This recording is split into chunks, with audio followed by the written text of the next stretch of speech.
First of all, maybe we can just recap. For you, what are the big issues that really drove the market in the third quarter? Recently, more people are pointing towards QE3 as the major driver of the market forward. But of course, there were some other underlying issues in Nigeria that have changed the dynamics of the equity space. Yeah, good morning, Wole. Indeed, I think QE3 has been a factor.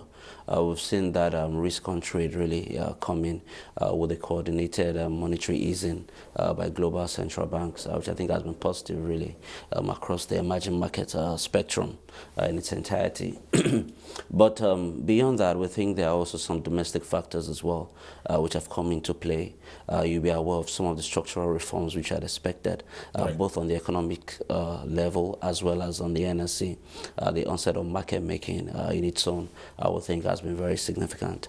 I would think it's been very useful in providing liquidity for some of the smaller stocks, which we'll probably make mention of.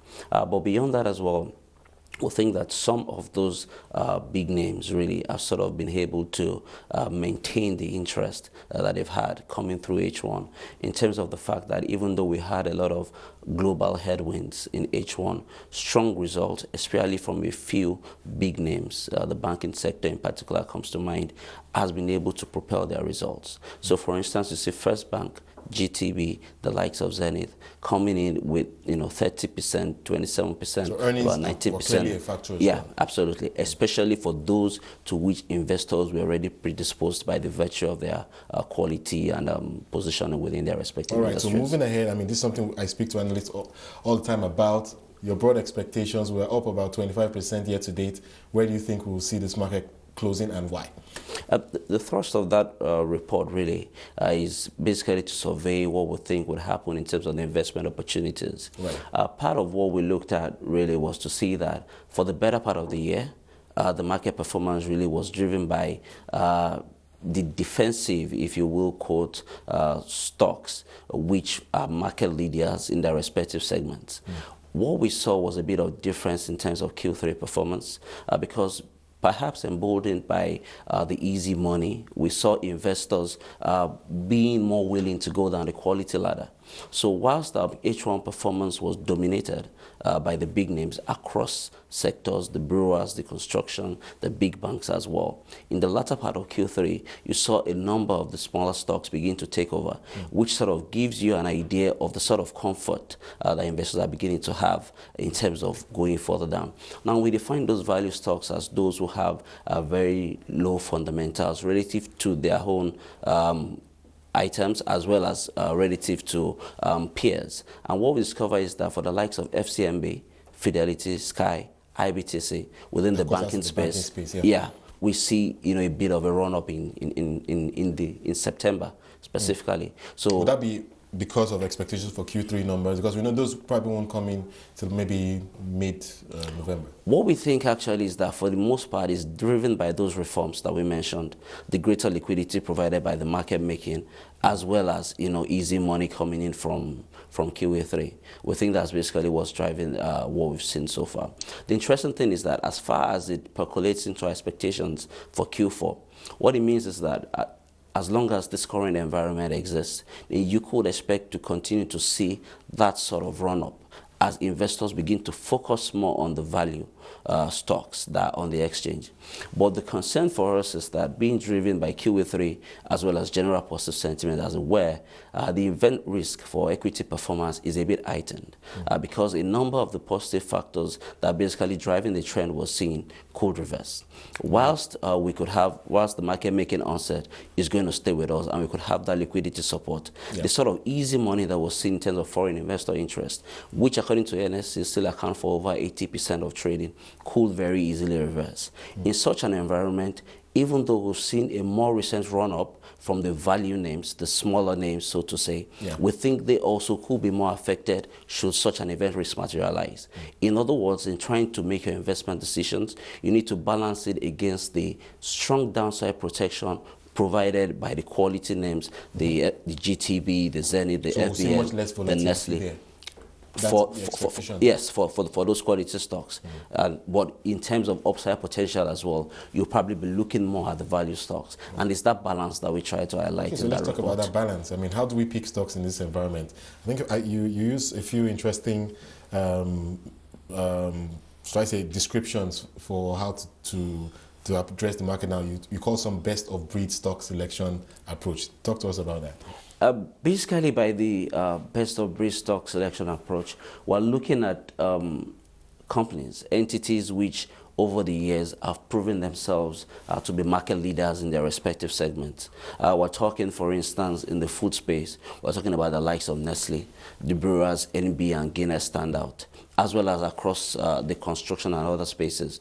What we're saying is, regardless of whatever temporal headwinds might affect the market as a whole, the track record of strong operational performance and efficiency that we've seen over the years have sort of set this apart. And that would justify a premium, in your view, because some are already calling many of these names quite expensive. Exactly, which is part of why in Q3 we saw a bit of price sensitivity coming into their pricing because there was excess money and investors were willing to go further down the ladder. But mind you, what our analysis shows back over the years is that regardless of what happens, you're unlikely to see those names fully lose their premium or be affected as much by headwinds in terms of downside. So that's the real comfort that we have for the best of breed stocks. Basically. I guess if we want to take that approach, that there will definitely be some companies that will always justify a premium. Perhaps we could go across sectors. I mean, we should look at, for instance, in the banking space, many people have talked about GTB's premium and the fact that it's probably will remain because it's simply just a best-in-class stock. And so we probably would look for the best-in-class across sectors and probably look at the valuations right now and suggest perhaps that maybe there's still some way to go because maybe we have not seen that premium fully reflected. Take, for instance, in the cement space. Yeah. Your thoughts? The cement space is a little bit of a difference, but not much. If you compare the valuations of the likes of Dangote Cement to what you get for Ashaka and CCNN, Dangote Cement and WAPCO are definitely well ahead of them in terms of multiples. Yeah. A lot of those other guys are trading in single-digit multiples, whereas the other two, Dangote Cement and WAPCO, are in their tens. Now, we see that reflected as well across the consumer goods space. PZ and Unilever, for instance, trading at multiples of 20-something times compared to 10, 11 times for a lot of the other names. Similarly, talk about the banking sector. GTB, First Bank, trading at price-to-book value of 1 times or above, whereas the likes of FCMB, Fidelity, Sky are somewhere between 0.3 and 0.4 times book value. And we see that big discrepancy in terms of valuation, in terms of the premium. We think that premium is going to remain because in terms of performance, even in harsh environments, these stocks are proving themselves to be able to sustain financial performance. But mind you, in recent times, some of that performance has not really fed through. Some of them have been living off what has occurred before. So, for instance, the likes of Nestle, NB, and Guinness come to mind. In terms of top-line pressures, in terms of limited profitability growth, that was what we saw in H1. In direct contrast to that, you see very strong stock performance. So we think that clearly there's going to remain a lot of positive interest in those quality stocks. But what we're saying is that as the environment evolves and become much more favorable, some of what we're expecting really coincidentally materialized in Q3. We talked about bond yields coming lower. We talked about some of the reforms that I mentioned earlier. That coincident action, if you will, was just about timely for a number of the value stocks, which we're saying is what has really driven the run-up that we've seen, in those stocks. So I think... Yeah, actually, because we're running out of time now, I want to bring you back to the banking stock. I think perhaps that's the most attractive, the most spoken about sector in the market. And you've just spoken about the premium that we're seeing for certain names. And we're seeing, of course, some that seem to suggest to me still trading at distressed valuations because we're looking at less than 0.5 times book. Your thoughts on how far those names can go? I'm not talking about the mid-tier banks moving into, say, maybe a one-time valuation book, which suggests that there's 100% upside.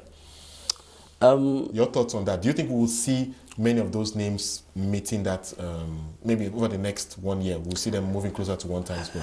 I think it's hard to set a target, for where you expect PB multiples to be for the banking sector. I think broadly, if you look at the fundamentals for the sector, we're certain that the sector itself is broadly undervalued.